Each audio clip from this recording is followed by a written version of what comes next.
ತುಮಕೂರು ಸಹಕಾರ ಬ್ಯಾಂಕ್ ಮುನ್ನಡೆಗೆ ಸದಸ್ಯರೇ ಶಕ್ತಿ. ಜಿಲ್ಲಾ ನಿರ್ದೇಶಕ ಎಂ ಸಿದ್ದಲಿಂಗಪ್ಪ ಪ್ರತಿಪಾದನೆ.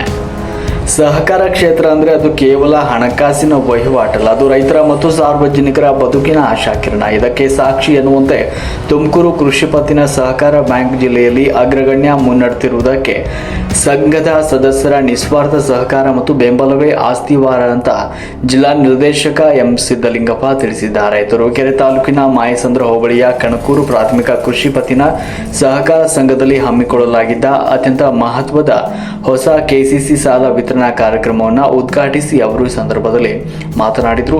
ಇದೇ ವೇಳೆ ತಾಲೂಕಿನ ರೈತರಿಗೆ ಮತ್ತೊಂದು ಸಿಹಿ ಸುದ್ದಿ ನೀಡಿದ ಸಿದ್ದಲಿಂಗಪ್ಪ ಅವರು ತುರುವೇಕೆರೆ ತಾಲೂಕಿನ ಒಟ್ಟು 15 ಸೊಸೈಟಿಗಳಿಗೆ ಹೊಸ ಸಾಲ ಬಿಡುಗಡೆಯಾಗಿದೆ ಅಂತ ತಿಳಿಸಿದ್ದಾರೆ. ಆದರೆ ಸಾಲ ಪಡೆದ ತಕ್ಷಣ ಜವಾಬ್ದಾರಿ ಮುಗಿಯೋದಿಲ್ಲ. ಪಡೆದ ಸಾಲವನ್ನು ಸರಿಯಾದ ಸಮಯಕ್ಕೆ ಮರುಪಾವತಿ ಮಾಡಬೇಕು. ಆಗ ಮಾತ್ರ ಬ್ಯಾಂಕಿನ ಏಳಿಗೆ ಸಾಧ್ಯ. ಸಂಘದ ಪ್ರಗತಿಗೆ ಪ್ರತಿಯೊಬ್ಬ ಸದಸ್ಯನು ಒಗ್ಗಟ್ಟಿಂದ ಕೈ ಜೋಡಿಸಬೇಕು ಅಂತ ಕಿವಿ ಮಾತು ಹೇಳಿದರು.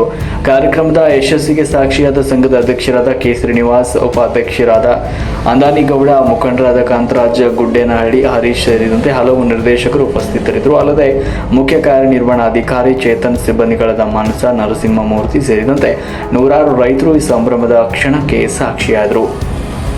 ವರದಿ ಸುರೇಶ್ ಬಾಬು, ಎಂ ರಾಷ್ಟ್ರಕ್ರಾಂತಿ ನ್ಯೂಸ್, ತುರುವೇಕೆರೆ.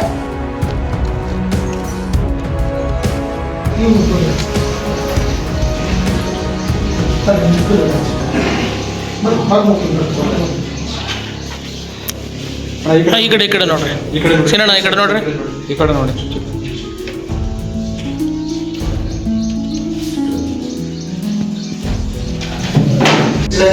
ಉಪಾಧ್ಯಕ್ಷರೇ ಹಾಗೂ ಈ ಸಂಘದ ಎಲ್ಲ ನಿರ್ದೇಶಕ ವರ್ಗದವರೇ, ಸಿಬ್ಬಂದಿ ವರ್ಗದವರೇ ಹಾಗೂ ನಮ್ಮ ಬ್ಯಾಂಕಿನ ಮೇಲ್ವಿಚಾರಕರೇ ಮತ್ತು ಪತ್ರಿಕಾ ಮಿತ್ರರೇ ಮತ್ತು ಇಲ್ಲಿ ಬಂದಿರತಕ್ಕಂಥ ಎಲ್ಲ ನಮ್ಮ ಸಹಕಾರಿ ಬಂಧುಗಳೇ ಹಾಗೂ ರೈತ ಬಾಂಧವರೇ, ಈಗ ನಾವೇನು ಸಾಲ ವಿತರಣೆಗೆ ಬಂದಿದ್ದೀವಿ ಅದಕ್ಕೆ ಮೊದಲು ನಮ್ಮ ಯಜಮಾನರು ನಾನು 4 ಎಕರೆ ಕೊಟ್ಟಿದ್ದೀನಿ. ನಮಗೂ ಎಷ್ಟು ಕಮ್ಮಿನೇ ಅಂತ ಹೇಳಿದರು. ಕೆಲವೊಂದು ವಿಷಯಗಳು ನಾವು ಬಾಯ್ಬಿಟ್ಟು ಹೇಳಬೇಕಾದ್ರೆ ಹೇಳ್ದಲ್ಲೇ ಬರೋದು ಅವ್ರಿಗೂ ನಮಗೂ ಮಧ್ಯೆ ಏನೋ ಒಂದು ಅಂತರ ಇದೆ ತಪ್ಪ, ಹಿಂಗೇನೋ ಒಂದು ಗೊಂದಲ ನಿವಾರಣೆ ಆಗಲ್ಲ. ದಯವಿಟ್ಟು ನಿಮ್ಮಲ್ಲಿ ಎಲ್ಲ ನಮ್ಮ ಮನೆ ನಾವು ಈಗೇನು ಸಾಲ ಕೊಡ್ತಾ ಇದ್ದೀವಿ DCC ಬ್ಯಾಂಕಿಂದ, ಅದು ಸರ್ಕಾರ ಅದು ಸರ್ಕಾರ ನಮಗೆ ದುಡ್ಡು ಕೊಡೋಣ. 1 ವರ್ಷ ಕಳೆದ ಮೇಲೆ ಏನು ನಿಮಗೆ ಶೂನ್ಯ ಬಡ್ಡಿ ದರದಲ್ಲಿ ಕೊಡ್ತಾರಲ್ಲ, 1 ವರ್ಷ ಕಳೆದ ಮೇಲೆ ಆ ಬಿಲ್ ಪೇ ಮಾಡ್ತಾರಲ್ಲ ಬಡ್ಡಿ ಬಿಲ್, ಆ ಹಣ ಮಾತ್ರ ಸರ್ಕಾರ ನಮಗೆ ಬರೆಸುತ್ತೆ. ಅದಕ್ಕೆ ಜೊತೆಗೆ ನಾವೀಗೇನು ನಿಮ್ಗೆ ಸಾಲ ಕೊಡ್ತಿದ್ದೀವಿ ಅದು ಈಗ ನಿಮ್ಮ ಸೊಸೈಟಿನಲ್ಲಿ ಹೆಂಗೆ ಡೆಪಾಸಿಟ್ ಅಂತೀರಾ, ಪಿಗ್ದಿ ಸಾಲ ಕೊಡ್ತೀರಾ, ಅದೇ ಸಿಸ್ಟಮೇ ನಮ್ಮ ಬ್ಯಾಂಕ್ನಲ್ಲಿ. ಇದು RBI ಗೈಡ್ಲೈನ್ಸ್ ಪ್ರಕಾರ ನಾವು ಕಾನೂನು ಚೌಕಟ್ಟಿನೊಳಗೆ ವ್ಯವಹಾರ ಮಾಡ್ತೀವಿ. ನಿಮ್ಮ ಸೊಸೈಟಿ ಹೆಂಗೆ ನಾವು ಬೋರ್ಡ್ನ ಅವ್ರಿಗೆ ಕೊಡೋದು ಕೊಟ್ಟು ಇವ್ರಿಗೆ ಕೊಡೋದು ಕೊಟ್ಟು ಆ ಥರ ಅಸ್ತವ್ಯಸ್ತ ಮಾಡಲ್ಲ. ನಮ್ಮಲ್ಲಿ RBI ಗೈಡ್ಲೈನ್ಸ್ ಇರುತ್ತೆ, ಅದ್ರ ಪ್ರಕಾರನೇ ಕೊಡ್ತೀವಿ. ನಮ್ಮಲ್ಲಿ ಏನಿದೆ ಅಂದರೆ, ನಮ್ಮಲ್ಲಿ ಏನು ಡೆಪಾಸಿಟ್ ಇದೆ, ಉದಾಹರಣೆಗೆ 2,500 ಕೋಟಿ ಇದ್ದರೆ 40% ಕೃಷಿ ಸಾಲ ಕೊಡ್ತೀವಿ, ಇನ್ನು 60% ವ್ಯಾಪಾರ ಸಾಲ ಕೊಡ್ತೀವಿ. ಯಾಕೆಂದರೆ ಸಂಸ್ಥೆಗೆ ಕೃಷಿ ಸಾಲದಿಂದ 1.5 to 2% ಲಾಸ್ ಆಗುತ್ತೆ. ಅವ್ರು ಕೊಡೋ ಬಡ್ಡಿ ದರಕ್ಕೂ ಸರ್ಕಾರ ಕೊಡೋಕ್ಕೂ ಇನ್ನು 60% ನಾವೇನು ವ್ಯಾಪಾರ ಸಾಲ ಕೊಡ್ತೀವಿ ಅದರಲ್ಲಿ ಇದನ್ನು ಸರಿದೂಗಿಸ್ಕೊಂಡು ಸಿಬ್ಬಂದಿ ವೆಚ್ಚ, ವೇತನ, ಬ್ಯಾಂಕಿನ ಬೆಳವಣಿಗೆ ಎಲ್ಲದೂ ಮಾಡ್ಕೊಂಡು. ಆದ್ದರಿಂದ ನಾವು ಹೇಳೋದಿಷ್ಟೇ, ನೀವು ನಮ್ಮ ತಾಲೂಕು ಬಿಟ್ಟು ಬೇರೆ ತಾಲೂಕಿಗೆ ಬನ್ನಿ, ಗುಬ್ಬಿ ತಾಲೂಕಿಗೆ ಬನ್ನಿ, 45 ಕೋಟಿ ಔಟ್ಸ್ಟ್ಯಾಂಡಿಂಗ್. ಅಂದರೆ ಇಡೀ ಗುಬ್ಬಿ ತಾಲೂಕಿಗೆ 45 ಕೋಟಿ ಕೊಟ್ಟರೆ, ತಿಪ್ಟೂರು ತಾಲೂಕಿಗೂ 40-50 ಕೋಟಿ, ಮಧುಗಿರಿಗೆ 105 ಕೋಟಿನ 100 ಕೋಟಿನ ಬಿಡ್ತಾರೆ. ನಮಗೀಗ 92 ಕೋಟಿನ 91 ಕೋಟಿನ ಆಗುತ್ತೆ ಔಟ್ಸ್ಟ್ಯಾಂಡಿಂಗ್. ಅದ್ರ ಜೊತೆಗೆ ಈಗ ಉದಾಹರಣೆ ನಿಮ್ದು 25 ಎಕರೆ ಇದ್ದಿದ್ದು ಅಂದ್ಕೊಳ್ಳೋದು, ನಾವು 25 ಎಕರೆಗೂ ಸಾಲ ಕೂಡ ಸಿಗ್ತೀವಿ. ದಯವಿಟ್ಟು ಅಲ್ಲಿಗೆ ತಗೋಬೇಕು. ನಾವು ಕೊಡ್ತಾ ಇರೋದು ನಿಮ್ಮ ನಮ್ಮ ಬೆಲೆ ಇವತ್ತು ಒಂದು ಗುಂಟೆ 2 ಲಕ್ಷ ರೂಪಾಯಿ ಬೆಲೆ ಬರುತ್ತೆ. ನಮ್ಗೆ ಯಾಕೆ ಇಷ್ಟು ಕಮ್ಮಿ ಕೊಡ್ತಾರೆ? ನಾವು ಕೊಡ್ತಾ ಇರೋದು ನಿಮ್ಮ ಜಮೀನು ವ್ಯಾಲ್ಯೂ ನೋಡಿ ಸಾಲ ಕೊಡ್ತಾ ಇಲ್ಲ. ನಾವು ಕೊಡ್ತಾ ಇರೋದು KCC ಸಾಲ, ಬೆಳೆ ಸಾಲ. ನೀವು ಬೆಳೆ ಬಿತ್ತನೆ ಮಾಡೋ ಸಂದರ್ಭದಲ್ಲಿ ರೈತರಿಗೆ ಬೀಜ ಮತ್ತು ಗೊಬ್ಬರ ಕೊಡ್ಕೊಳ್ಳೋದಕ್ಕೆ ಸಮಸ್ಯೆ ಆಗುತ್ತೆ. ಅಂಥ ಸಂದರ್ಭದಲ್ಲಿ ಕೂಡ ರೈತರಿಗೆ ಅನುಕೂಲ ಆಗುತ್ತೆ. ಒಂದೇ ಕಾರಣ ಕೊಡ್ತಾ ಇರ್ತೀವಿ. 1 ಎಕರೆಗೆ 30,000ದಿಂದ 25,000 ಕೊಡ್ತೀವಿ. ಅದರಲ್ಲೂ ಮಿನಿಮಮ್ 50,000 ಬಳಗನೆ ನಮ್ಮದು.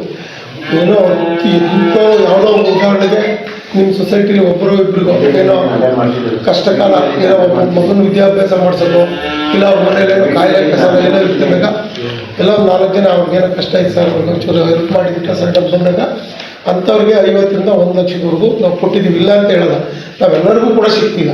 ಯಾಕೆಂದರೆ ನಮ್ಮ ಹೇಳಿದ್ವಲ್ಲ, ನೀವು ಇಟ್ಟ ಹಣದಲ್ಲೇ ನೀವು ಅಂದರೆ ಸಹಕಾರಿಗಳು, ಇನ್ನೊಬ್ರು ಇಟ್ಟ ಹಣದಲ್ಲೇ 40% ನಾವು KCC ವ್ಯವಸಾಯ ಸಾಲ ಕೊಡ್ತೀವಿ, ಕೃಷಿ ಸಾಲ, ಇನ್ನು 60% ವ್ಯಾಪಾರ ಸಾಲ ಕೊಡ್ತೀವಿ. ಅದಕ್ಕೋಸ್ಕರ ನಿಮ್ಮಲ್ಲಿ ನಮ್ಮದೊಂದು ಕಳಕಳಿ ಬಂದಿದೆ. ನೀವೇನು ರೈತ ಬಾಂಧವರು, ನಮ್ಮ ಏನು ಸಹಕಾರಿ ಬಂಧುಗಳಿದ್ದೀರ, ದಯವಿಟ್ಟು ನಿಮ್ಮ ವ್ಯವಹಾರನ ನಮ್ಮ DCC ಬ್ಯಾಂಕ್ ಪ್ಲೇ ಮಾಡಿ. ನೀವು ಒಂದು 10 ಲಕ್ಷ ರೂಪಾಯಿ ಡೆಪಾಸಿಟ್ ಇರ್ತೀರಿ, ಅದರಲ್ಲಿ 4 ಲಕ್ಷ ಮತ್ತೆ ಕೃಷಿ ಸಾಲ ನಿಮ್ಮ ಸಹೋದರರಿಗೆ ಸಿಗುತ್ತೆ.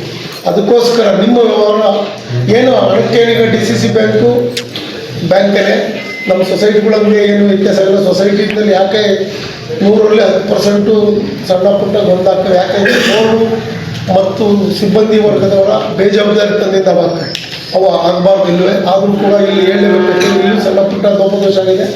ಅದಕ್ಕೋಸ್ಕರ ಹೇಳ್ತಿದ್ದೀನಿ, ದಯವಿಟ್ಟು ನಮ್ಮ ಬ್ಯಾಂಕಿನಲ್ಲಿ ನೀವು ವ್ಯವಹಾರ ಎಷ್ಟು ಬೇಗ ಮಾಡ್ತೀರೋ ಅಷ್ಟು ಕೂಡ ರೈತರಿಗೆ ಅನುಕೂಲ. ನೀವು ನಮ್ಮಲ್ಲಿ 100 ಕೋಟಿ ಜಾಸ್ತಿ ಆಗ್ತಂದ್ರೆ 40 ಕೋಟಿ ರೈತರಿಗೆ ಸಾಲ ಕೊಡ್ತೀವಿ. ನಮ್ಮ ತಾಲೂಕಿನ ಮೇಲೆ ನಮ್ಮ ಅಧ್ಯಕ್ಷ ಕೆ ರಾಜಣ್ಣ ಸಾಹೇಬರು ತುಂಬ ಅತಿಯಾದ ಕಾಳಜಿ ಇಟ್ಟು ಅತಿಯಾಗಿ ತುಂಬ ಅವರು ಏನು ಬಗೆಹರಿ ಬಿಟ್ಟರು ನಮ್ಮ ತಾಲೂಕಿನ ಅಷ್ಟೇ ಪ್ರೀತಿಯಿಂದ ಕಂಡಿದ್ದಾರೆ. ಅದಕ್ಕೋಸ್ಕರನೇ ನಮ್ಮ ತುಮಕೂರು ಜಿಲ್ಲೆಯಲ್ಲಿ 2ನೇ ಸ್ಥಾನದಲ್ಲಿ ನಾವು ಈ ಸಾಲ ತಗೊಂಡಿದ್ದೇವೆ. ಮುಂದಿನ ದಿನಗಳಲ್ಲಿ ಇನ್ನೂ ಸಹಕಾರ ಕೊಡ್ತೀವಿ.